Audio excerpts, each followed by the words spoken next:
I'm gonna show you the maximum amount you could transfer using your Zelle, or some people call it Zella, here with Bank of America. Say for instance, I want to send some money through Zella here on my Bank of America.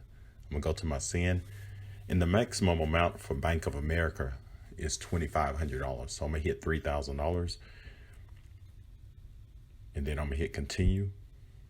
And I'm gonna go through the options of picking the account and everything I want to transfer from and to, and then I hit send. And you're gonna notice that I hit send. It says please enter a smaller amount between $1 and $2,500.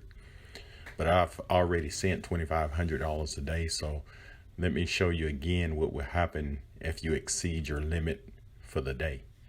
So I'm gonna put $500 here, and I'm gonna hit continue. And when I hit continue, you're gonna notice that it's gonna say that I've already reached my limit for the day. So I'm gonna have to wait till the next business day. So those are the messages that you get.